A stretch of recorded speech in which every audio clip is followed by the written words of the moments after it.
Mon mari a demandé le divorce en pleine fête pour sa promotion. Pendant que ses collègues levaient leurs verres pour célébrer. J'ai calmement signé les papiers. Puis j'ai dit doucement, tu n'as aucune idée de ce que tu viens de faire. Un mois plus tard. Mon mari a demandé le divorce en pleine fête pour sa promotion, pendant que ses collègues levaient leurs verres pour célébrer. J'ai calmement signé les papiers, posé le stylo comme s'il ne pesait rien, et j'ai dit doucement, tu n'as aucune idée de ce que tu viens de faire. Un mois plus tard, il le comprendrait. Le bar en rooftop offrait une vue imprenable sur le centre de Paris et la Défense, un quadrillage de verre et de lumière s'étirant dans la nuit humide de ce début de printemps. La silhouette de la ville scintillait comme une promesse, le genre de promesse que les gens poursuivent pendant des années sans parfois jamais tout à fait l'atteindre. À l'intérieur, sous un dais de guirlandes lumineuses et d'acier poli, la salle bourdonnait de félicitations, de rires, du tintement cristallin des flûtes de champagne et de ce murmure sourd d'ambition qui semble toujours graviter autour du succès. Mon mari se tenait au centre de tout cela. Étienne Lambert, fraîchement promu directeur associé, souriant avec une assurance qui semblait méritée, mais qui n'était pas entièrement la sienne. Je l'observais à quelques pas de là, le dos droit. Mon expression était sereine, mes doigts légèrement enroulés autour d'un verre auquel je n'avais pas touché. Les gens venaient vers lui par vagues, lui serrant la main, lui tapant sur l'épaule, louant sa vision, son leadership, sa brillante exécution. Je reconnaissais certaines de leurs phrases. Je les avais écrites dans les premières ébauches de ses présentations, lors de ces longues nuits passées à notre table à manger, où il faisait les 100 pas pendant que je remodelais discrètement ses pensées pour en faire quelque chose de plus percutant, de plus convaincant. Quelque chose capable de survivre à un conseil d'administration. Personne ne le savait, bien sûr. Cela avait toujours été notre arrangement, tacite, efficace, invisible. Étienne a croisé mon regard à travers la pièce et a levé son verre en un bref signe de reconnaissance. Pas tout à fait un sourire, pas tout à fait de la gratitude, plutôt la reconnaissance d'un rôle accompli. J'ai répondu par un hochement de tête, un geste infime, presque imperceptible. Et à cet instant, j'ai compris une chose avec une clarté absolue, il croyait que cette nuit lui appartenait entièrement. Clément Rousseau, l'un de ses collègues, s'est approché de moi. Il était plus jeune, enthousiaste, déjà à moitié enivré par sa proximité avec le pouvoir. Vous devez être fier. Étienne déchire tout en ce moment. Je suis heureuse pour lui, ai-je répondu, ma voix juste assez chaleureuse pour faire illusion, juste assez froide pour me protéger. Il a hoché la tête, satisfait, puis s'est fondu à nouveau dans la foule, et je me suis retrouvée seule, ce qui m'allait très bien. J'avais toujours été douée pour me tenir juste en dehors de la lumière des projecteurs, assez près pour tout voir clairement, assez loin pour éviter d'être vue. Les discours ont commencé peu après. Un associé principal a pris la parole. Son ton était raffiné, ses mots soigneusement pesés. Il a parlé de croissance, de leadership, de l'avenir du cabinet. Puis il s'est tourné vers Étienne, l'invitant à s'avancer. Les applaudissements se sont élevés, sincères et nourris, et Étienne s'est avancé avec l'aisance d'un homme qui avait répété ce moment dans sa tête une centaine de fois. Il a remercié l'équipe de direction, ses mentors, ses collègues. Il a parlé des nuits blanches et des décisions difficiles, de persévérance et de conviction. Il ne m'a pas mentionné. Ce n'était pas inhabituel. Il le faisait rarement. Mais ce soir, l'omission semblait délibérée, comme une ligne tracée au sol. Et enfin, il a pris la parole, marquant une pause juste assez longue pour capter toute l'attention de la salle. Je tiens à aborder une question personnelle. Il y a eu un changement subtil dans l'air, une tension collective. Je l'ai senti avant même de le comprendre. Mon mariage, a-t-il continué, son ton s'adoucissant pour imiter la sincérité, a atteint un point où nous méritons tous les deux de tourner la page. Quelques personnes ont échangé des regards. D'autres m'ont regardé avant de détourner rapidement les yeux, comme si un contact visuel risquait de les impliquer dans quelque chose de gênant. Étienne a glissé la main dans sa veste et en a sorti une fine enveloppe. Claire, a-t-il dit en me regardant directement cette fois, l'expression calme, presque bienveillante. Je pense qu'il est préférable que nous fassions cela honnêtement, sans faire traîner les choses. Pendant un instant, la pièce a semblé rétrécir, les contours s'estompant dans une seconde suspendue. Je pouvais entendre le faible bourdonnement de la ville en contrebas, le léger sifflement du vent contre les vitres, le cliquetis lointain d'un couvert tombé quelque part derrière le bar. Chaque détail s'est aiguisé, comme si mon esprit avait décidé de tout enregistrer avec une précision chirurgicale. Il m'a tendu l'enveloppe. Je me suis avancée. Il y a des moments dans la vie où l'émotion submerge, où la colère ou le chagrin exige de s'exprimer, où les gens élèvent la voix ou laissent couler leurs larmes parce que l'alternative semble impossible. Ce n'était pas l'un de ces moments. Ce que j'ai ressenti était quelque chose de plus silencieux, de plus froid, de plus exact, ce genre d'immobilité qui survient lorsqu'une vérité longtemps soupçonnée se révèle enfin sans déguisement. J'ai pris l'enveloppe, l'ai ouverte et parcouru la première page. Le jargon était standard, différends irréconciliables, division équitable, signature requise. Il avait planifié cela avec soin, choisi son moment avec intention, et croyait avec une certitude absolue que je réagirais d'une manière qui justifierait son récit. Ce ne fut pas le cas. Claire, a murmuré quelqu'un derrière moi, incertain, compatissant, ne sachant pas s'il fallait intervenir. J'ai levé les yeux vers Étienne. Ses yeux ont soutenu les miens, cherchant quelque chose. Du choc, de la blessure, de la colère, n'importe quoi qui confirmerait qu'il contrôlait encore la façon dont cette histoire allait se dérouler. Au lieu de cela, j'ai hoché la tête une fois. Très bien, ai-je dit. Une lueur de confusion a traversé son visage, subtile, mais indéniable. Je me suis dirigé vers une table voisine, j'ai pris un stylo et sans cérémonie, sans hésitation, j'ai apposé ma signature. L'encre a coulé fluidement, les lettres étaient précises, comme si je m'étais préparé à cela depuis bien plus longtemps qu'il ne pouvait l'imaginer. Un frisson a parcouru la pièce, des murmures, des respirations retenues, la tension palpable de gens témoins de quelque chose qu'ils ne comprenaient pas totalement. J'ai posé le stylo. Pendant une brève seconde, aucun de nous n'a parlé. Le silence s'est étiré, tendu et dans l'expectative. Puis j'ai de nouveau croisé son regard, je me suis penché juste assez pour que lui seul puisse m'entendre, et j'ai dit doucement, « Tu n'as aucune idée de ce que tu viens de faire. » Je me suis redressé, lui ai tendu les papiers et j'ai reculé. Pour quiconque regardait, cela aurait pu ressembler à de l'acceptation, à du sang-froid, à une femme choisissant la dignité plutôt que le drame. Et d'une certaine manière, c'était le cas, mais c'était aussi tout autre chose, quelque chose qu'il ne reconnaîtrait que lorsqu'il serait beaucoup trop tard. La fête a tenté de reprendre son cours après cela. Les conversations ont recommencé, bien que plus calmes, plus prudentes. Les rires sont revenus par fragments, forcés au début, puis progressivement plus naturels à mesure que les gens s'adaptaient à la nouvelle réalité qui se déroulait sous leurs yeux. Étienne, à son crédit, a rapidement retrouvé ses marques. Il a remercié quelques autres collègues, a fait une brève plaisanterie sur les transitions de vie, et a laissé la soirée se poursuivre comme si rien d'essentiel n'avait changé. Je suis resté encore 20 minutes, juste assez longtemps pour m'assurer que ma réaction, ou mon absence de réaction, devienne l'impression finale que les gens rapporteraient chez eux. Assez longtemps pour que l'histoire s'installe d'une manière qu'il serait difficile de réécrire plus tard. Quand je suis finalement parti, l'air nocturne était frais, porteur de l'odeur d'une pluie qui n'avait pas encore tout à fait commencé. J'ai marché jusqu'à ma voiture sans me presser, mes talons claquant doucement sur le trottoir.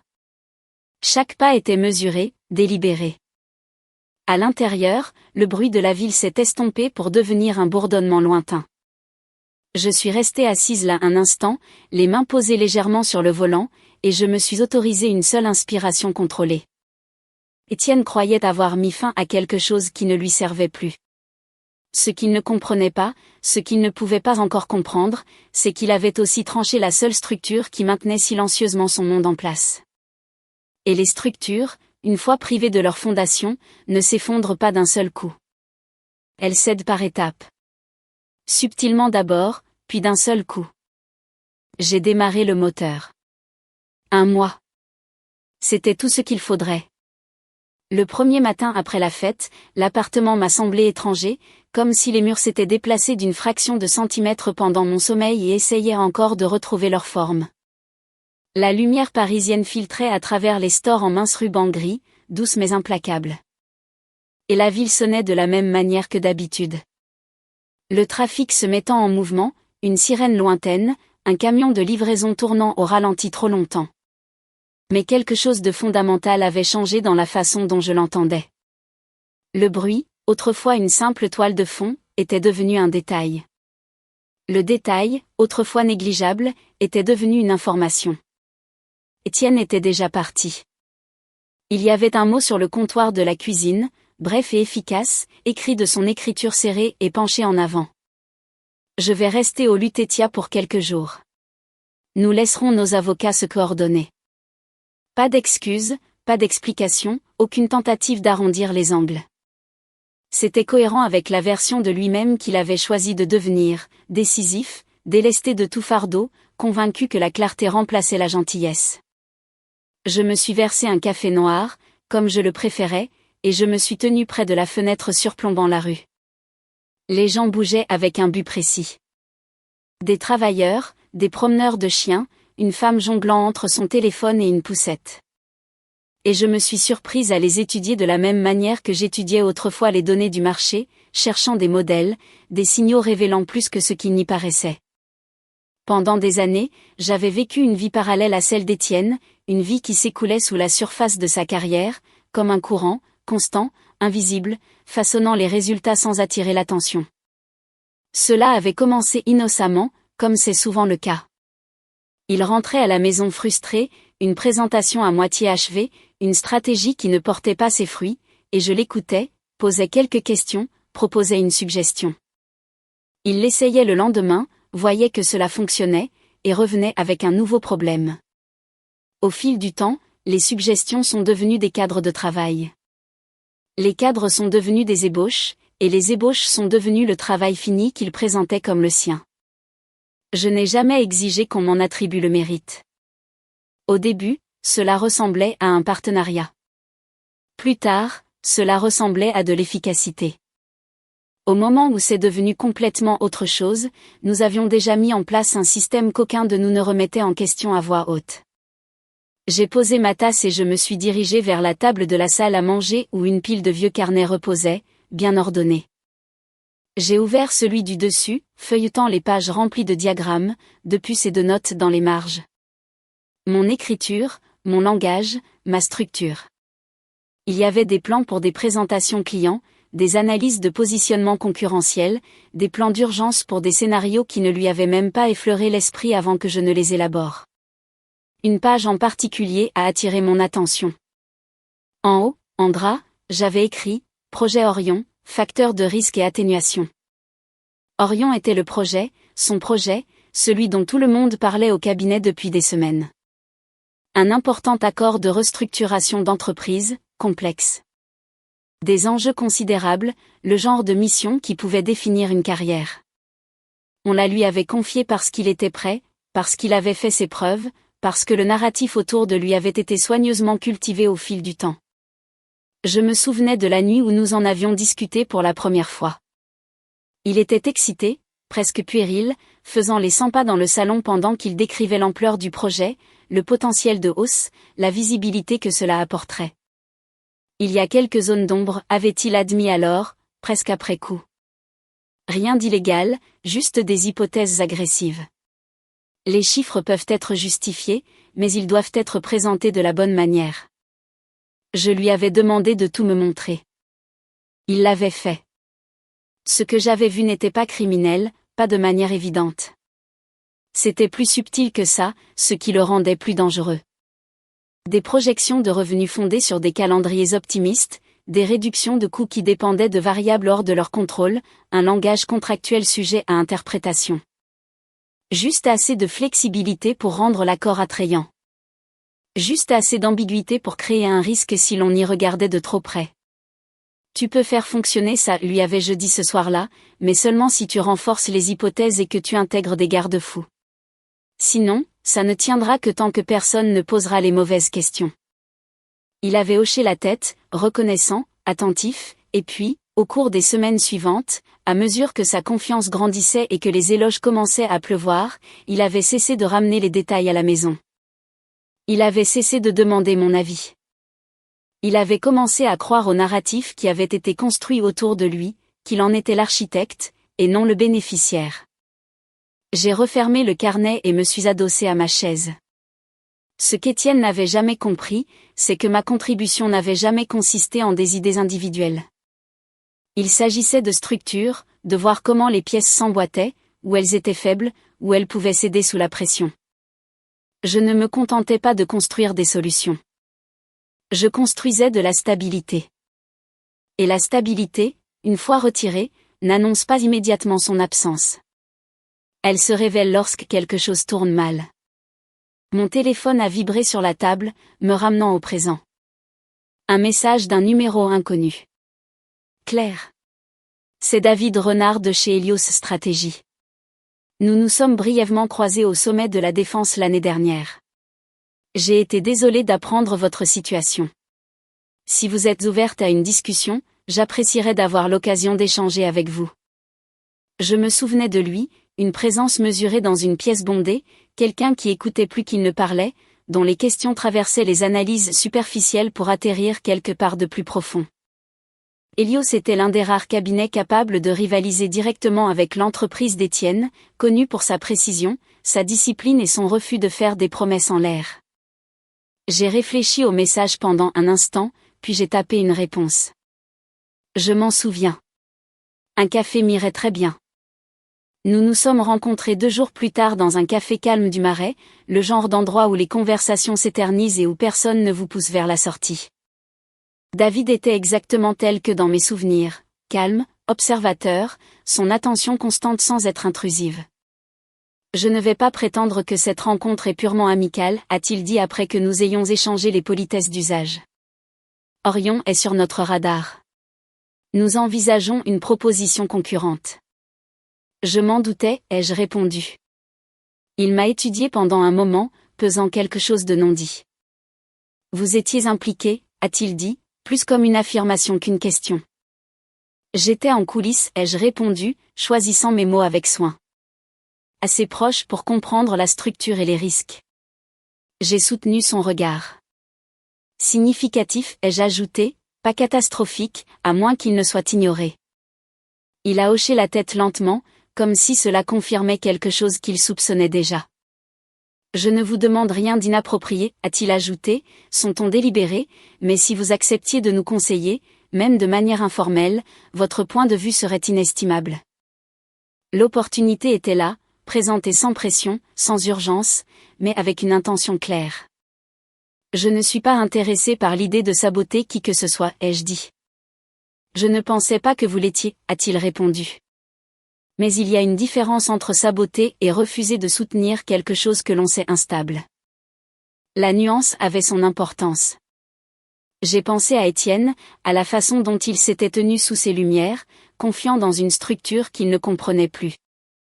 J'ai pensé aux pages de mon carnet, aux garde-fous qu'il avait rejetés, aux hypothèses qu'il avait étirées un peu trop loin. Je ne partagerai rien qui ne soit déjà implicite dans l'accord lui-même, ai-je dit. Mais je peux vous aider à poser les bonnes questions. L'expression de David a changé, pas tout à fait un sourire, mais presque. C'est généralement suffisant, a-t-il dit. Au cours de la semaine suivante, nous nous sommes rencontrés 2 fois de plus. Nos conversations étaient précises, axées sur des cadres de travail plutôt que sur des détails spécifiques, sur la mise à l'épreuve des hypothèses plutôt que sur la révélation de secrets. Je n'ai remis aucun document ni aucune information confidentielle. Je n'en avais pas besoin. J'ai souligné les types de vulnérabilité que des accords comme Orion contiennent souvent, les points de pression qui pouvaient être examinés sans franchir de limites éthiques. Et David, à son crédit, a compris exactement comment s'en servir. Pendant ce temps, de loin, je regardais le monde d'Étienne continuer comme si de rien n'était. Son nom apparaissait dans des annonces internes, dans des newsletters de l'industrie, dans des publications LinkedIn remplies de félicitations et d'admiration. Des photos de la fête de promotion circulaient, lui au centre, le verre levé, un grand sourire aux lèvres. Le narratif tenait bon et restait convaincant. Pour l'instant. Ce qu'il ne pouvait pas voir, ce qu'il ne s'était jamais entraîné à voir, c'étaient les petits glissements qui se produisaient sous la surface. Le détail manqué dans un rapport, l'hypothèse laissée sans contestation, la question qu'il ne savait pas poser parce que personne n'était là pour la poser à sa place. Je n'avais pas besoin d'interférer. J'avais seulement besoin de prendre du recul, car la vérité est que je ne lui avais rien pris. J'avais simplement arrêté de tout faire tenir ensemble. Et une fois ce soutien disparu, la structure commencerait à montrer exactement de quoi elle était faite. Le divorce a progressé avec ce genre d'efficacité tranquille qui signale généralement un accord mutuel, ou du moins l'absence de conflit ouvert. Les avocats ont échangé des documents. Des révisions ont été faites dans un langage prudent, et en 3 semaines, tout ce qui avait autrefois défini notre vie commune a été réduit à des lignes épurées sur du papier. Les actifs, les comptes, les obligations, tout était détaillé, tout était contenu. Pour quiconque observait de l'extérieur, cela aurait ressemblé à une fin raisonnable entre 2 adultes qui s'étaient simplement éloignés l'un de l'autre. Cette illusion me convenait. Étienne n'a rien contesté. En fait, il semblait presque soulagé par la fluidité du processus, comme si mon absence de résistance confirmait sa conviction qu'il avait pris la bonne décision, que quoi que nous ayons construit ensemble avait déjà fait son temps. Nous ne nous sommes rencontrés qu'une seule fois en personne pendant cette période, dans la salle de conférence d'un cabinet d'avocats du centre-ville, où les tons neutres et l'éclairage tamisé étaient conçus pour empêcher les émotions de monter trop haut. Il est arrivé avec 10 minutes de retard, toujours en mode travail, son téléphone vibrant par intermittence sur la table alors qu'il mettait en sourdine les notifications sans les regarder. « Merci de rendre ça facile », a-t-il dit, sans méchanceté, mais sans profondeur. « Je préfère la clarté », ai-je répondu. Il a hoché la tête comme si cela expliquait tout. Il y a eu un moment, bref, presque accidentel, où nos yeux se sont croisés, et quelque chose ressemblant à de la reconnaissance a vacillé là, une trace de l'homme que j'avais connu autrefois. Mais c'est passé rapidement, remplacé par l'assurance inébranlable qu'il avait cultivée pour les conseils d'administration et les négociations. « Si tu as besoin de quoi que ce soit, a-t-il ajouté en rassemblant ses papiers, fais-le savoir à mon avocat. » J'ai failli sourire.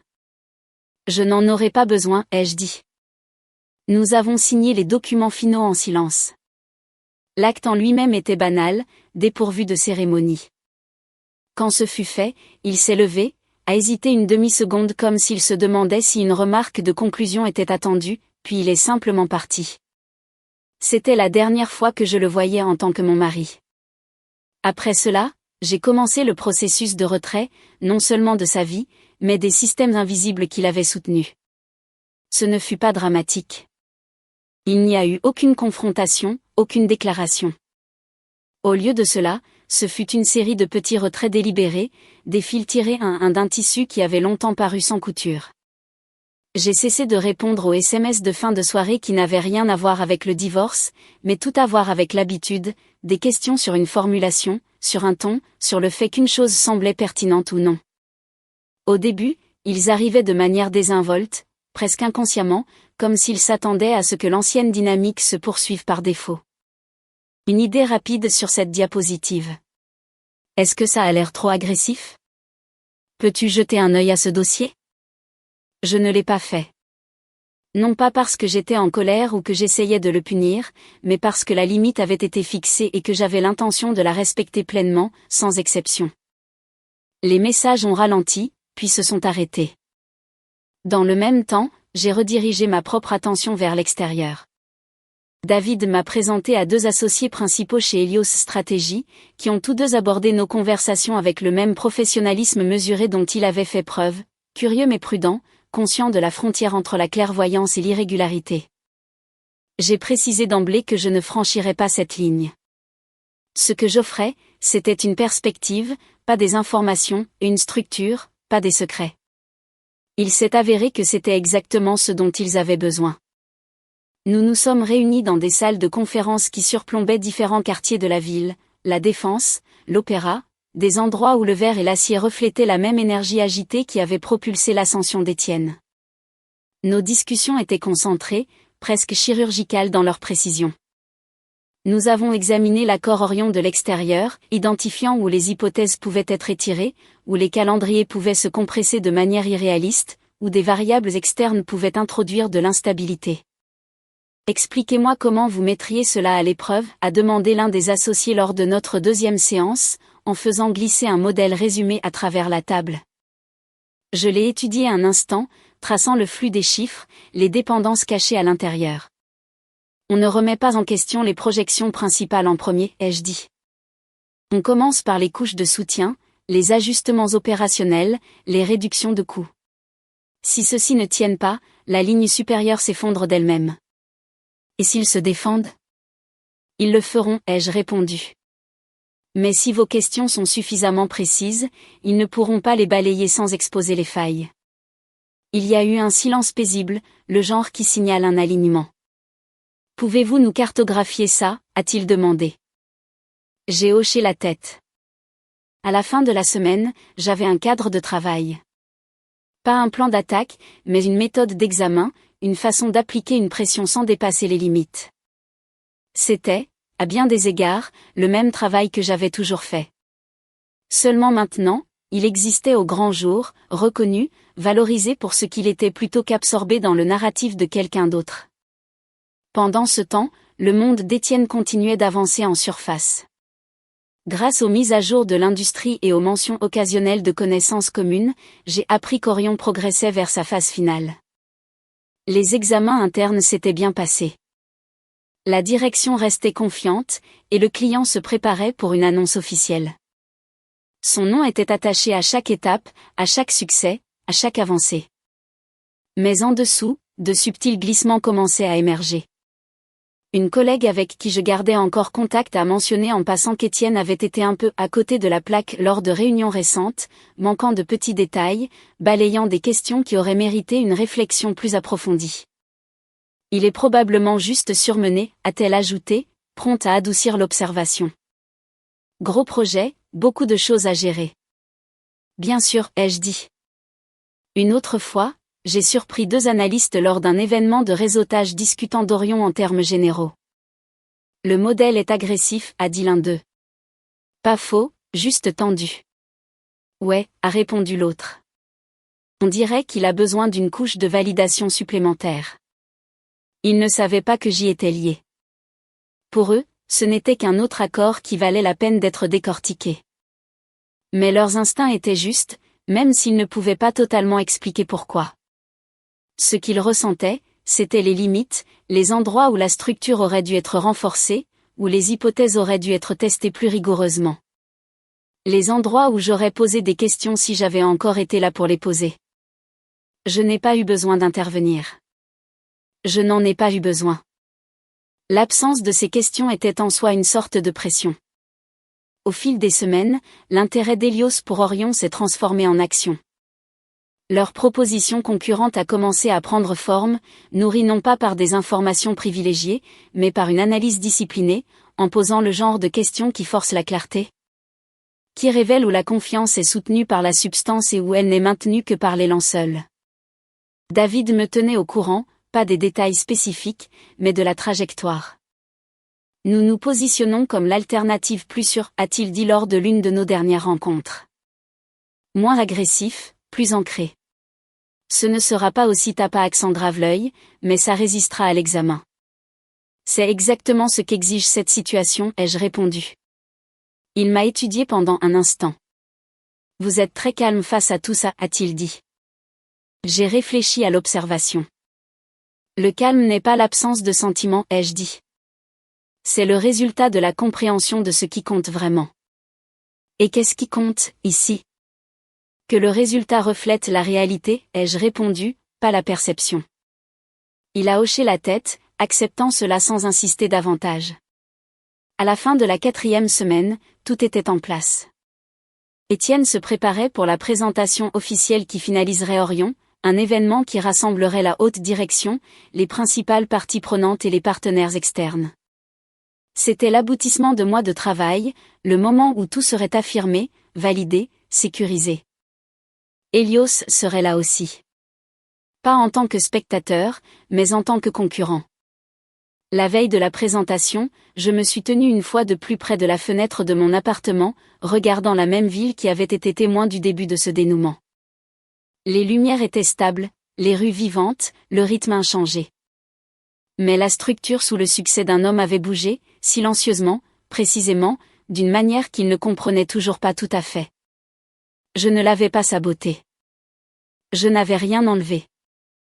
J'avais simplement pris du recul, permis au système de fonctionner sans les corrections invisibles qui les avaient autrefois maintenus alignés. Et ce faisant, je m'étais assuré que le moment venu, quand les lumières seraient les plus vives, quand l'examen serait le plus rigoureux, ce qui resterait serait exactement ce qu'il avait construit tout seul. Rien de plus, rien de moins. Le centre de conférence se trouvait sur les bords de Seine, tout en verre et en acier, son intérieur poli d'un éclat discret qui reflétait à la fois la ville et les gens qui venaient y prouver quelque chose. À l'intérieur, l'air portait cette tension particulière propre aux événements d'entreprise à forts enjeux, voix mesurée, sourire contrôlé. La chorégraphie subtile du pouvoir alors que les cadres, les conseillers et les clients prenaient place autour de longues tables et de sièges en gradin. La présentation finale d'Orion avait fait salle comble. Étienne se tenait près de l'avant, discutant avec un groupe d'associés principaux, sa posture confiante, ses gestes précis. Il portait un costume bleu marine que je l'avais aidé à choisir des mois auparavant, taillé pour projeter l'autorité sans l'arrogance, le succès sans l'excès. Il avait exactement l'air qu'il était censé avoir, serein, crédible, prêt. De l'autre côté de la pièce, j'observais sans me signaler. L'équipe d'Hélios était arrivée ensemble, leur présence sobre mais indéniable pour ceux qui comprenaient le paysage. David se tenait à mes côtés, examinant un dossier fin, l'expression neutre. « Vous n'êtes pas obligé de rester pour tout ça, a-t-il dit doucement. Nous pouvons gérer. Je sais, ai-je répondu, mais je crois que je le devrais. Il n'a pas argumenté. La session a commencé à l'heure prévue. Un modérateur a ouvert avec de brèves remarques soulignant l'importance de l'accord Orion, les implications stratégiques, les résultats attendus. Puis il a invité Étienne à présenter. Des applaudissements ont suivi, polis mais pleins d'attentes. Étienne s'est avancé, sa confiance se mettant en place aussi naturellement que la respiration. Il a commencé par une vue d'ensemble, les conditions du marché, les objectifs du client, le cadre que son équipe avait développé. Sa voix portait bien, stable et assurée, la cadence de quelqu'un habitué à être écouté.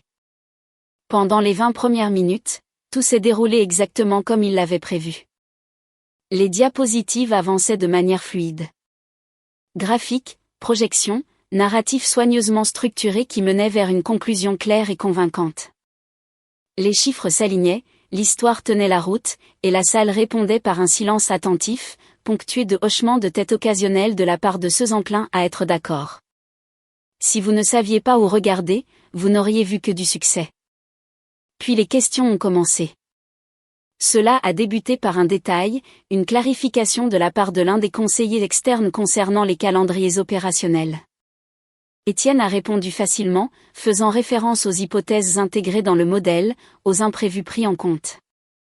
Une deuxième question a suivi, légèrement plus pointue, se concentrant sur les ajustements de coûts dans des conditions moins favorables.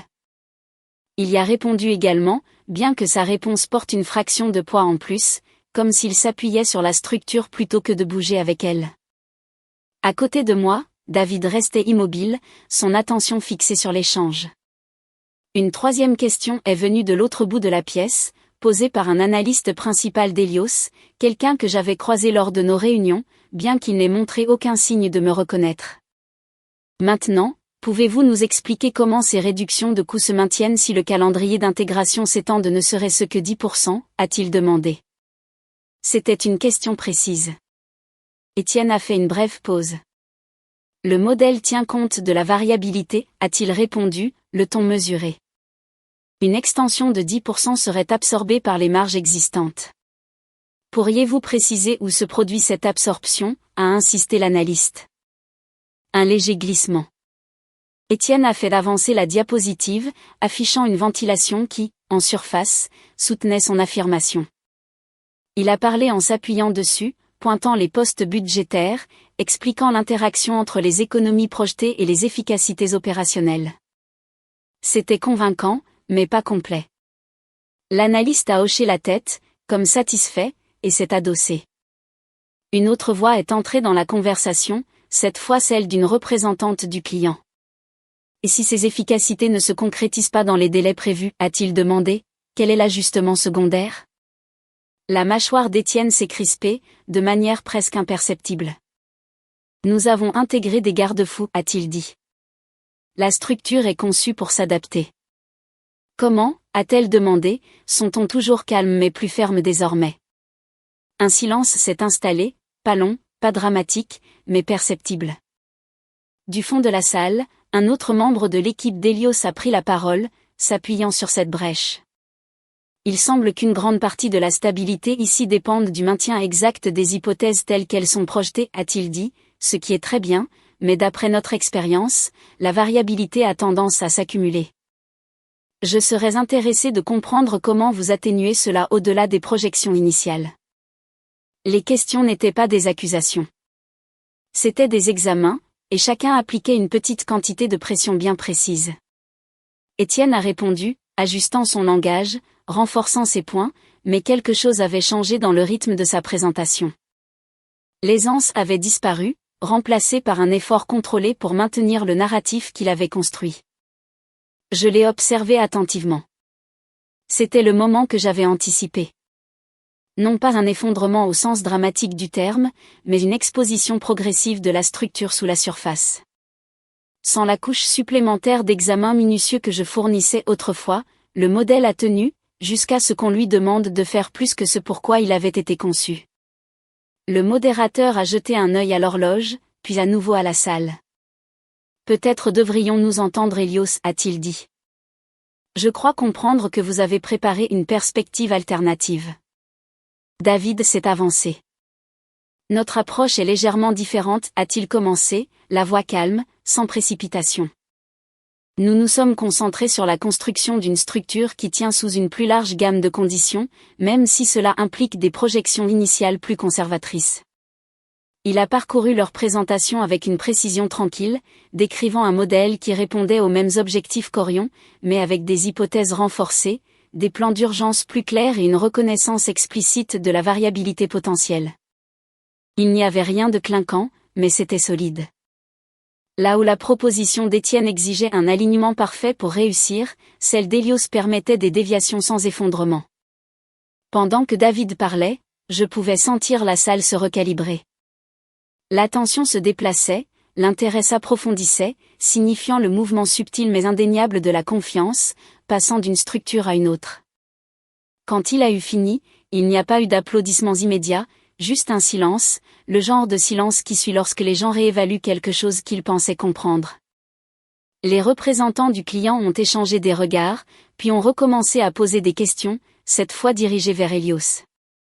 Leur ton avait changé, moins inquisiteur, plus engagé, comme s'ils exploraient une voie qui semblait soudainement viable. Étienne se tenait sur le côté maintenant, l'expression contrôlée mais tendue, regardant le narratif s'éloigner de lui. Enfin, la représentante principale du client a pris la parole. Nous apprécions les deux présentations, a-t-elle dit d'une voix stable. Mais étant donné l'ampleur de ce projet, la stabilité est notre principale préoccupation. Nous devons être convaincus que la structure peut résister à la variabilité sans introduire de risques supplémentaires. Elle a fait une pause, puis a continué. Sur la base de ce que nous avons entendu aujourd'hui, nous aimerions avancer avec Hélios. La décision est tombée sans cérémonie. Pas de fioritures dramatiques, pas de voix élevées, juste un basculement. Les épaules d'Étienne se sont raidies. Le seul signe extérieur de l'impact. Autour de lui, la salle a commencé à faire la transition. Des conversations ont repris, les gens se sont tournés, ont ajusté leur position, l'énergie se réorientant vers le nouveau centre de gravité. Je me suis avancé, alors. Pas sous les feux des projecteurs, mais dans son champ de vision. Pendant un instant, il ne m'a pas reconnu, son attention toujours verrouillée sur le résultat, sur l'effilochage de quelque chose qu'il croyait sécurisé. Puis ses yeux ont trouvé les miens, et la reconnaissance l'a frappé, nette et immédiate. Il y a des moments où la compréhension arrive d'un seul coup. C'en était un. Il m'a regardé non pas avec colère, ni même avec accusation, mais avec quelque chose de plus proche d'une prise de conscience, comme si les pièces qu'il avait gardées séparées s'alignaient soudain en une seule vérité inévitable. J'ai soutenu son regard. Je ne t'ai rien pris, ai-je dit doucement, ma voix portant juste assez pour qu'il puisse l'entendre. J'ai juste arrêté de tout faire tenir ensemble. Je n'ai pas attendu de réponse. Il n'y avait plus rien à dire. Alors que je me retournais et marchais vers la sortie, la pièce derrière moi continuait de s'animer. Des accords se remodelaient, des conversations reprenaient de plus belle, la machine des affaires s'adaptant à une nouvelle réalité. Dehors, l'air était plus frais, l'eau du fleuve reflétant la lumière de la fin d'après-midi en motifs fracturés. L'effondrement n'avait pas été bruyant. Il n'avait pas eu besoin de l'être, car ce qui était tombé n'avait pas été construit pour résister à la vérité. Dans les semaines qui ont suivi, l'histoire d'Orion s'est installée dans le milieu comme ce genre de choses le fait toujours. D'abord comme une surprise, puis comme une leçon, et enfin comme une mise en garde silencieuse qui a persisté longtemps après que les détails se soient estompés. Il n'y a pas eu de gros titres, pas de scandale public, rien qui n'attirerait l'attention au-delà des cercles directement impliqués. Mais au sein de ces cercles, le changement a été parfaitement compris. La proposition d'Hélios a avancé, constante et délibérée, exactement comme il l'avait promis. Leur modèle a résisté à l'examen, leurs calendriers se sont ajustés avec discipline plutôt qu'avec optimisme. Et la confiance du client, autrefois incertaine, a commencé à se solidifier en quelque chose de durable. Ce n'était pas le genre de succès qui générait des applaudissements immédiats. C'était le genre qui construisait la confiance au fil du temps. Le cabinet d'Étienne a publié une brève déclaration interne reconnaissant le résultat. Professionnel, mesuré, dépourvu de blâme. Orion, disait-elle, avait évolué dans une direction qui ne s'alignait plus avec leur approche stratégique. C'était le genre de jargon conçu pour absorber l'impact sans le révéler. Mais à l'intérieur du cabinet, la réalité était plus difficile à contenir. Un projet de cette envergure ne s'effondre pas silencieusement parmi les personnes qui comprennent ce qu'il représente. Des questions ont été posées sur les hypothèses, sur la supervision, sur le leadership. Rien d'accusateur, pas directement, mais assez pour créer une distance, assez pour modifier la perception. Étienne n'a pas été renvoyé. Pas immédiatement. Il avait accumulé suffisamment de bonne volonté, assez de succès visible pour que le cabinet choisisse de le recalibrer plutôt que de l'évincer purement et simplement. Ses responsabilités ont été ajustées. Son champ d'action s'est rétréci, son avenir a été reconsidéré. Dans une autre vie, une autre version de lui-même aurait pu voir cela comme une opportunité de faire une pause, de réfléchir, de se reconstruire avec une plus grande lucidité. Mais l'homme qu'il était devenu ne savait pas encore comment faire cela. Nous ne nous sommes pas parlé pendant cette période. Pas par évitement, mais parce qu'il ne restait plus rien entre nous qui nécessitait une conversation. La procédure légale était terminée. Les liens pratiques avaient été coupés, et ce qui restait était quelque chose qu'il devait affronter seul. J'ai entendu parler de lui indirectement, de la manière dont on entend parler d'anciens collègues, par des réseaux partagés, des mentions en passant, des fragments d'informations qui ne forment jamais une image tout à fait complète. Il travaillait, il était toujours présent, il fonctionnait toujours au sein de la structure qu'il avait aidé à bâtir, mais il n'en était plus le centre. L'histoire autour de lui avait changé.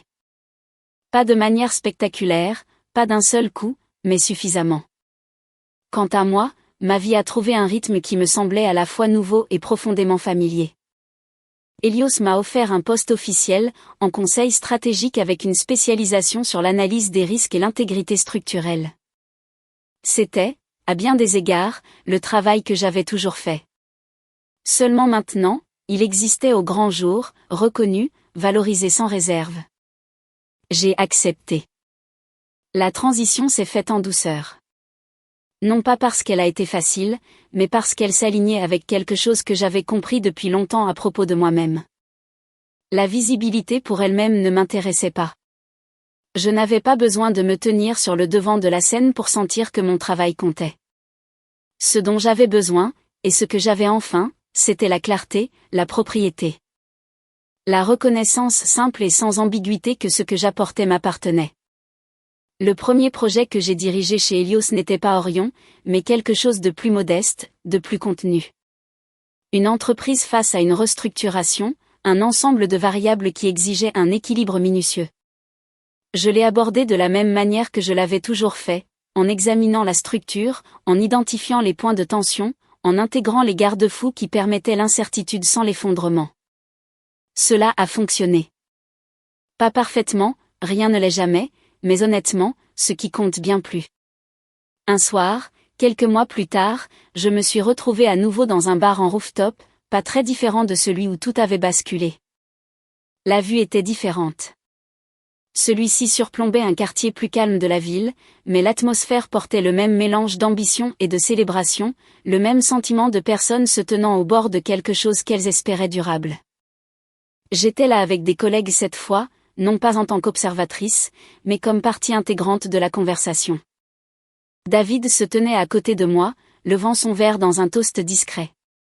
Aux structures qui tiennent, a-t-il dit. J'ai souri, d'une expression sincère, sans défense. À la compréhension de ce qui les fait tenir, ai-je répondu. Alors que la soirée se déroulait, j'ai remarqué une silhouette familière à l'autre bout du bar. Étienne. Au premier coup d'œil, il semblait le même, bien habillé, maître de lui, engagé dans une conversation avec un petit groupe. Mais il y avait une différence, subtile, mais indéniable. La confiance était toujours là, mais elle s'était adoucie, bordée de quelque chose de plus calme, de plus réfléchi. Il m'a vu un instant plus tard. Pendant une brève seconde, aucun de nous n'a bougé. La distance entre nous n'était pas grande, mais elle était totale, définie non pas par l'espace, mais par tout ce qui s'était passé entre-temps. Il s'est excusé auprès de son groupe et s'est approché, s'est pas mesuré. Claire, a-t-il dit. Étienne. De près, les changements étaient plus évidents. La dureté qui le définissait autrefois s'était atténuée, remplacée par quelque chose de plus posé, comme s'il avait appris lentement, peut-être à contre-cœur, que la certitude n'est pas la même chose que la compréhension. J'avais l'intention de te contacter, a-t-il dit. Je n'étais pas sûr de devoir le faire. Tu es là, maintenant, ai-je répondu. Il a hoché la tête, acceptant cela.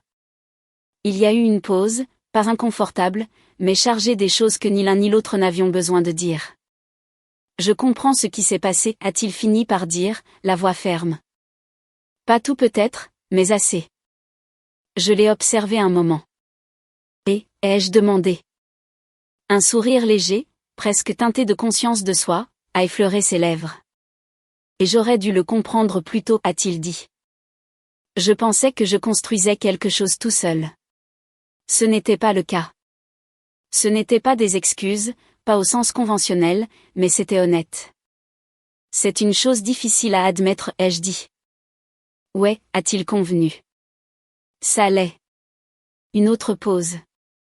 Je ne te demande rien, a-t-il ajouté. Je voulais juste te dire ça. Je sais, ai-je répondu. Et c'était vrai. Nous sommes restés là un instant de plus. Deux personnes qui avaient autrefois partagé une vie, maintenant connectées uniquement par la compréhension de la façon dont elle s'était terminée. J'espère que les choses se passent bien pour toi, a-t-il dit. C'est déjà le cas, ai-je répondu. Non pas comme une déclaration de triomphe, mais comme un fait. Il a hoché la tête, comme si c'était exactement ce à quoi il s'attendait. Tu avais raison, tu sais, a-t-il dit, un faible écho de quelque chose ressemblant à de la reconnaissance dans la voix. À propos de quoi, ai-je demandé. Cette nuit-là, a-t-il dit, à la fête. Un petit instant de silence. Tu n'avais aucune idée de ce que tu venais de faire, ai-je dit, terminant la pensée pour lui, mais aussi pour moi-même. Il a laissé échapper un souffle, quelque chose entre un rire et un aveu. Non, a-t-il dit. Je n'en avais aucune idée. Et cela, finalement, fut suffisant. Nous nous sommes séparés sans cérémonie, sans nous attarder, chacun retournant à ses conversations respectives, à ses vies respectives. Il n'y a pas eu de réconciliation, pas de conclusion dramatique, juste une compréhension mutuelle et claire de ce qui avait été et de ce qui n'était plus.